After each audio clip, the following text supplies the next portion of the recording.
நம்ம சேனல் தொடர்ந்து அப்புறம் நீங்கள் வீடியோக்களை பார்க்க நினச்சிக்கணும். இதுவரை நம்ம சேனலை சப்ஸ்கிரைப் பண்ணுங்கள். கீழே பெல் சிம்பல் இருக்கும், அதையும் கிளிக் பண்ணிங்க. சரி, வாங்க நம்ம வீடியோக்குள்ளே போகலாம். வணக்கம் நண்பர்களே.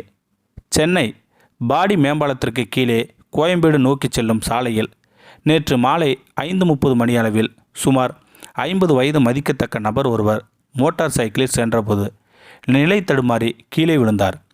இதில் தலையில் அடிபட்ட நிலையில் குப்புறப்படுத்தபடி அவர் மயங்கினார். அப்போது அந்த வழியாக சென்றவர்கள் சுற்றி நின்று வேடிக்கை பார்த்தனர். யாரும் அருகில் கூட செல்லவில்லை. ஆனால் மயங்கி கிடந்தவரை சுற்றி கூட்டம் கூடியது. இதனால் அப்பகுதியில் போக்குவரத்து நெரிசலும் ஏற்பட்டது. இந்த நேரத்தில் அந்த வழியாக சென்னை மதுரவாயல் சட்ட ஒழுங்கு இன்ஸ்பெக்டர் சிவானந்த் தனது வாகனத்தில் சென்றார். சாலையில் ஒருவர் மயங்கி கிடப்பதை சுற்றி நின்று ஆட்கள் வேடிக்கை பார்ப்பதைக் கண்டு அதிர்ச்சி அடைந்தார். அவர் கீழே இறங்கி சென்று பார்த்தார். கூட்டத்தை கலைய செய்துவிட்டு தலைக்குப்புற மயங்கி கிடந்த நபரை நேராக புரட்டினார். அப்போது அவருக்கு மூச்சு இருந்தது தெரிய வந்தது. இதையடுத்து மின்னல் வேகத்தில் செயல்பட்ட இன்ஸ்பெக்டர் சிவானந்த் காயத்துடன் உயிருக்கு போராடிய நபர் காப்பாற்றும் முயற்சியில் வேகமாக இறங்கினார். அந்த வழியாக வந்த சரக்கு ஆட்டோவை நிறுத்தி தனது வாகனத்தில் இருந்த படுக்கை விரிப்பை ஒன்றை எடுத்து விரித்தார். இதையடுத்து அங்கிருந்த சிலரது உதவியுடன் காயமடைந்த நபரை சரக்கு ஆட்டோவில் தூக்கி படுக்க வைத்து தனது போலீஸ் வாகனத்தை சைரன் ஒலி எழுப்பியவாறே முன்னால் போகச் சொன்னார். டிரைவர் தீபன் சக்கரவர்த்தி போலீஸ் வாகனத்தை வேகமாக ஓட்டிச் சென்றார். இன்ஸ்பெக்டர் சிவானந்த் சரக்கு வாகனத்தில் உயிருக்கு போராடிய நபருடன் அமர்ந்து பயணித்தார். பின்னர் அண்ணா நகரில் உள்ள தனியார் ஆஸ்பத்திரியில் காயமடைந்த நபரை சேர்த்து சிகிச்சை அளித்தனர். இவர் வந்த மோட்டார் சைக்கிளில் பை ஒன்று இருந்தது. அதனை இன்ஸ்பெக்டர் சிவானந்த் பத்திரமாக எடுத்துச் சென்றார். காயமடைந்த நபர் மயக்க நிலையிலே இருந்ததால் அவரை பற்றிய தகவல் எதுவும் உள்ளதா என்று பையை எடுத்து பார்த்தார். அப்போது அவர் கண்ட காட்சி தூக்கி வாரி போட்டது. பையில் 1,41,00,000 மதிப்பிலான தங்க நகைகள் பில்லுடன் இருந்தன. செல்போன் ஒன்றும் இருந்தது.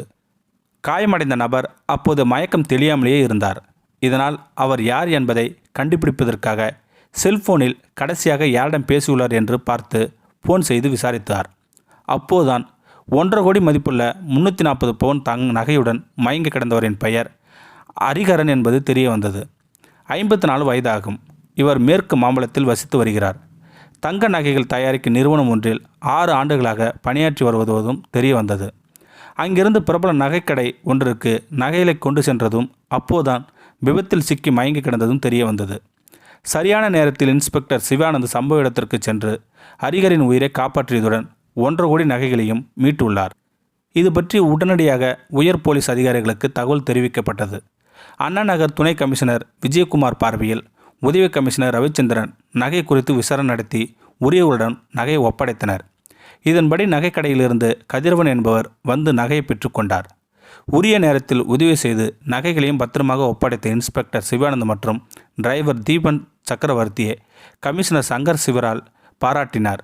இருவருக்கும் வெகுமதி வழங்கப்படும் உள்ளது என்று அவர்கள் தெரிவித்துள்ளனர். இந்த வீடியோ பற்றி கருத்தை கீழே இருக்கிற கமெண்ட் செக்ஷன் சொல்லுங்கள். அப்படியே நம்மளுடைய சேனலை சப்ஸ்கிரைப் பண்ணுங்கள். கீழே இருக்கிற பெல் சிம்பலை கிளிக் பண்ணுங்கள். தேங்க்யூ ஃபார் வாட்சிங்.